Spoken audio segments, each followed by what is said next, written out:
In this week's episode, I'm going to do a short video on what the stabilizer does, how it functions, and some of the adjustments that can be made on it.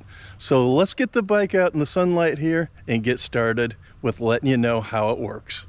For those of you who may not know, and I don't want to insult anybody's intelligence here, but the steering dampener stabilizer retards the motion of your steering both in low speed and high speed applications.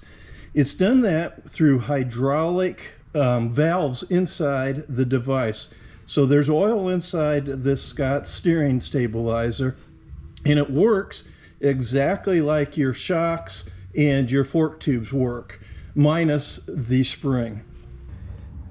The low speed knob, which is the one here with this plastic addition to the dial here with a pointer on it, is the low speed, and it comes set at the factory at 8 clicks.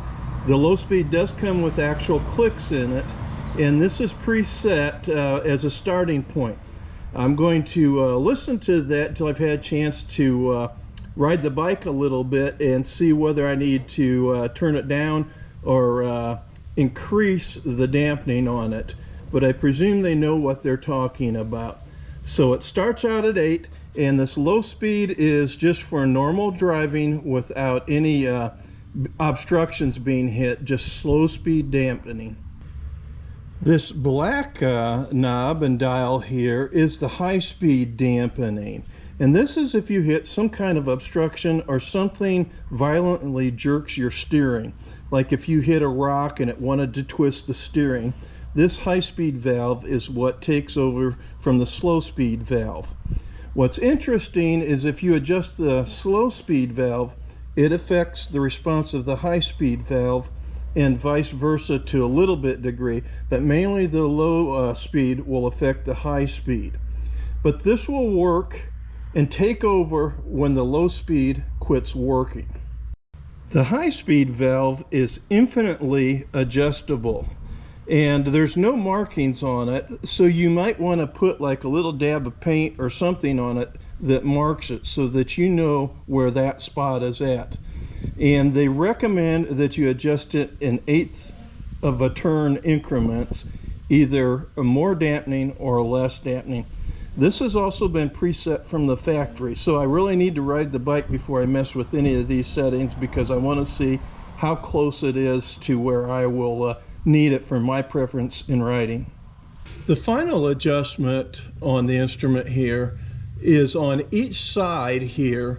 There is a limiter on how far it will dampen, and it has a 12 o'clock, 3 o'clock, 6 o'clock, and 9 o'clock position of varying degrees, and those degrees go from 90 to 54 degrees to 44 degrees to 34 degrees, depending on your riding style.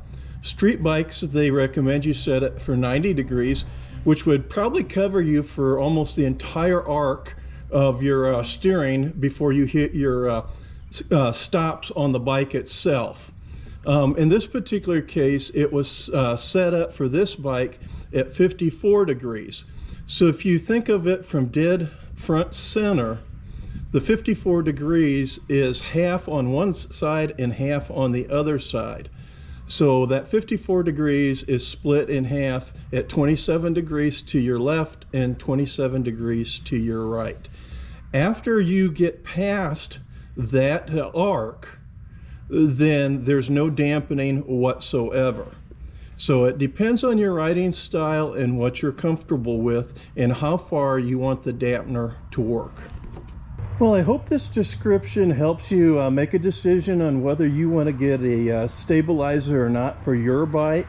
I think they have their applications and can be really helpful under certain conditions. So that's it for this video. We'll see you in the next one. Well, I sure hoped you liked this video, even though it was a short one. Hey, if you don't mind, it really helps if you give the video a thumbs up. Make comments if you'd like to help out other people that might be interested in steering stabilizers. I'm sure they'll be interested in hearing from you. And if you haven't already, hit that subscribe button. Well, until next week, take care.